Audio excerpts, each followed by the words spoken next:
Imagine a high-stakes poker game, but instead of chips, the players are betting with the fate of nations. In the 1930s, this was the grim reality of European politics. The main players, Great Britain and France.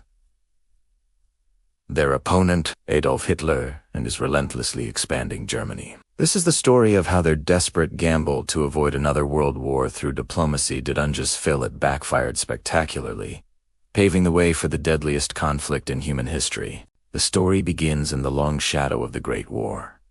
The trenches, the poison gas, the millions dead. It was a scar seared into the memory of Europe, especially France and Britain. Their populations were haunted, and their political leaders were driven by one overwhelming desire: never again. This sentiment, noble as it was, became the foundation of a policy that would be tested to its absolute limit: appeasement. It was a strategy born of fear, hope, and a fundamental misunderstanding of the man they were dealing with. Our first major crisis point is 1936.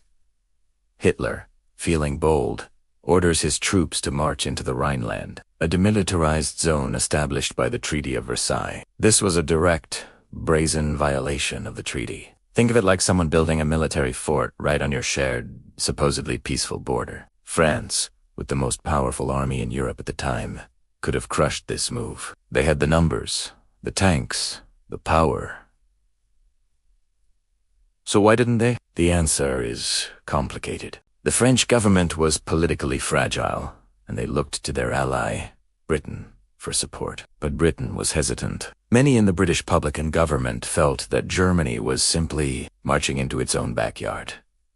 There was no appetite for war over the Rhineland. The result: Hitler's gamble paid off.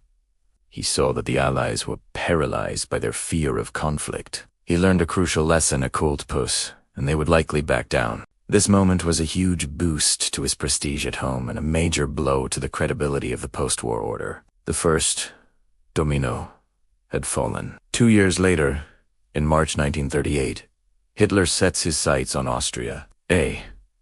Orchestrates Der Anschluss, the political union of Germany and Austria. German troops roll into Vienna to cheering crowds, and Austria is annexed into the Third Reich. Again, this was a clear violation of the Treaty of Versailles. And again, Britain and France did nothing.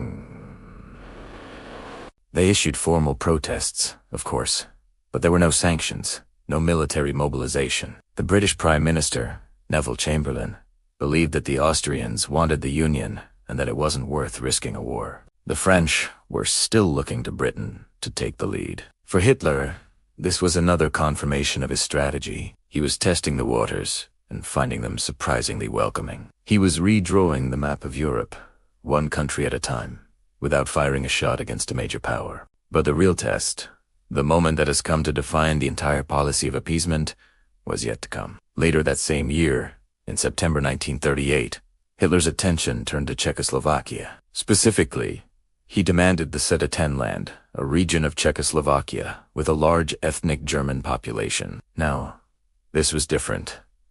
Unlike Austria, Czechoslovakia was a robust democracy with a modern army and, crucially, a defense treaty with France. An attack on them was supposed to mean an attack on France. The tension across Europe was unbearable. It felt like the continent was holding its breath, teetering on the edge of war. This is where Neville Chamberlain takes center stage. Convinced he could reason with Hitler, he flew to Germany not once, not twice, but 3 times in a desperate bid to broker a peace deal.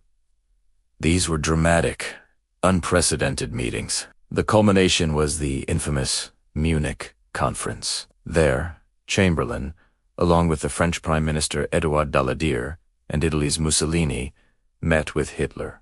There was one key group missing from the negotiation table: the Czechoslovaks. Their fate was being decided for them. Under immense pressure, Britain and France agreed to Hitler's demands. They forced Czechoslovakia to cede the Sudetenland to Germany in exchange for a promise from Hitler that this would be his last territorial demand in Europe. Chamberlain flew back to London, a hero. Waving a piece of paper signed by Hitler, he famously declared he had secured peace for our time. The crowds cheered, relieved that war had been averted. But not everyone was celebrating. In the House of Commons, a lone voice of dissent, Winston Churchill, delivered a chilling verdict. He told Chamberlain, "You were given the choice between war and dishonor. You chose dishonor, and you will have war." Churchill understood what Chamberlain and Daladier failed to grasp. You cannot appease a predator. By feeding the crocodile, they were only making it stronger, hoping it would eat them last. And Churchill was right. The peace secured at Munich lasted less than 6 months. In March 1939, Hitler broke his promise and invaded the rest of Czechoslovakia, absorbing the entire country. This was the final, brutal wake-up call.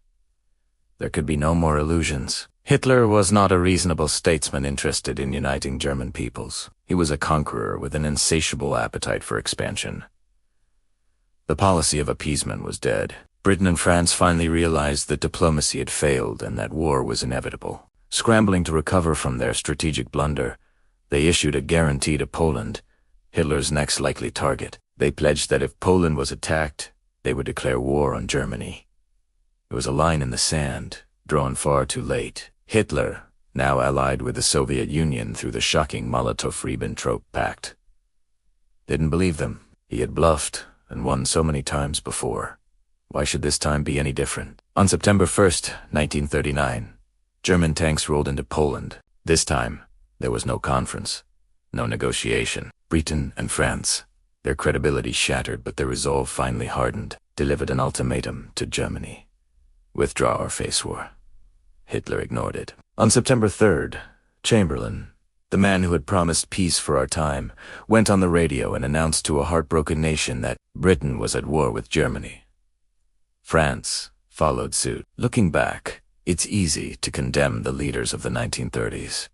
Why didn't they stop Hitler when he was weak? Why did they sacrifice Czechoslovakia? But we have the benefit of hindsight. They were men haunted by the memory of one war, desperately trying to prevent another. They faced populations terrified of conflict and economies still recovering from the Great Depression. Their failure was not one of evil intent, but of a catastrophic misjudgment of their enemy's character and ambitions. They treated Hitler like a traditional politician playing by the old rules, when in fact, he was a revolutionary who was tearing up the rulebook entirely. The desperate struggle to stop Hitler through diplomacy serves as a powerful and tragic lesson in history. It teaches us that appeasing aggression doesn't satisfy it.